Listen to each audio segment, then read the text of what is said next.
There's so many extraordinary things that are happening right now that people don't really give them enough thought and consideration. Because Muslims are people that read signs.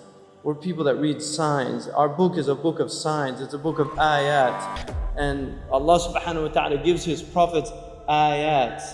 Allah subhanahu wa ta'ala, when He sent وَلَقَدْ أَرْسَلْنَا مُوسَى بِآيَاتِنَا, we sent Musa with our signs. And Allah subhanahu wa ta'ala tells us to read the signs. اقرأ بِسْمِ رَبِّكَ الَّذِي خَلَقَ. To read. It wasn't simply just the reading of a book, but the book of signs which is in the universe as well. And natural disasters have always been a source of trouble. You see corruption in unbelievable, unprecedented manners, things that really we haven't seen at this level. And this is a global phenomenon. It's happening all over the globe, and it's something that should cause people of intelligence, it should cause them consternation, it should cause them trouble in their hearts, because these are people that Allah subhanahu wa ta'ala says about them that وَالَّذِينَ آمَنُوا مُشْفِقُونَ مِنْهَا وَيَعْلَمُونَ أَنَّهَا الْحَقِّ. That the people who believe are concerned about the signs of the hour, the signs of the last days. They're concerned about it, and they know that it's true from their Lord.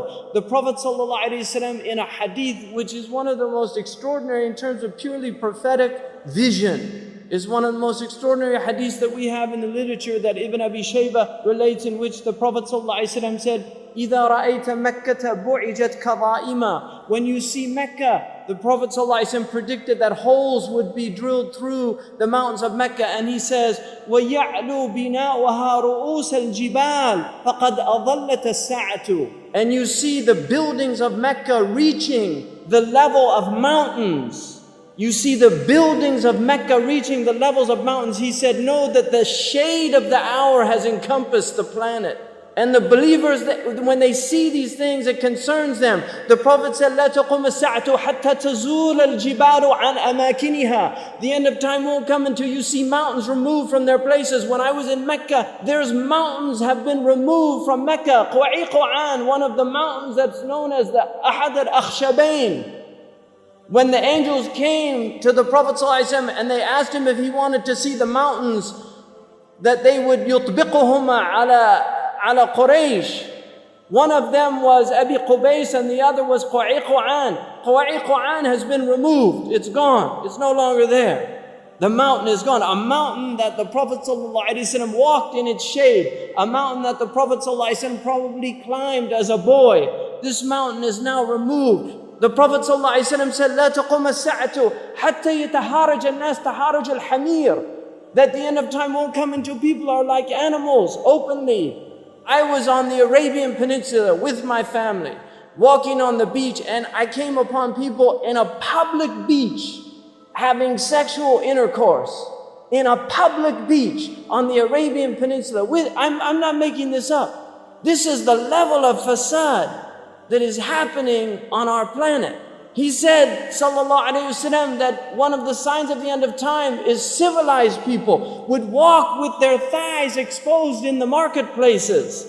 Badiyatul afkhaz fil aswaq. Pens, he said, would be everywhere. He said that people, out of their love of the world, you would get two-income families.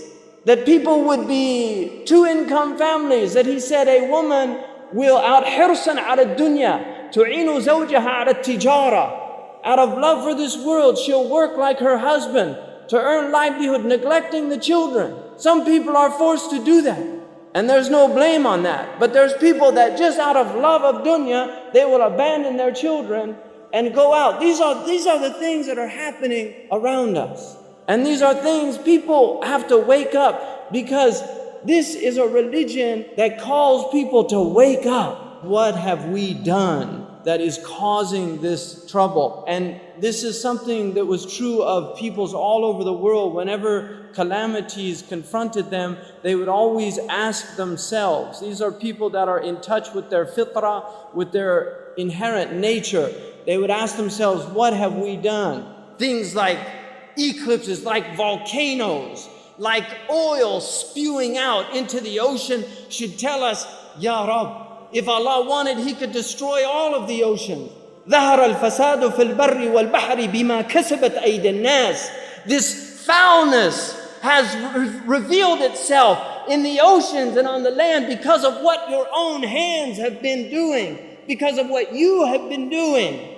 You know, they had a National Geographic and there was a group of Mauritanian fishermen and they went out to fish and they didn't catch any fish.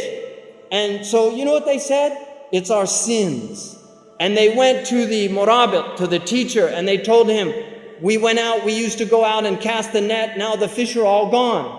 If you want the sabab, the material reason, it's because the Japanese, the Russians, the Americans, they're fishing those waters like crazy. But still, they understood. How does this relate to us? You can blame the other, but it's happening to you. And he told them to make tawbah. This is on the documentary itself. He told them to make tawbah, to ask Allah. And they did that. And then they went out, cast their nets, and fish came into the net. That's fitrah people. Those are people of fitrah. The United Nations announced that the fish are going. And this is Ibn Abbas in the tafsir of the verse, ظهر الفساد in Surah Al-Rum, that the corruption has revealed itself in the land and on the sea. He said in the sea, the diminishment of fish because of the sins of people. And this is something that human beings have now completely forgotten. We have spiritual Alzheimer's disease. That's what the humanity is suffering from, a type of spiritual Alzheimer's disease. We've forgotten who we are, who we belong to, where we've come from, where we're going, what we should be doing in the meantime. This is the state of humanity wherever you go.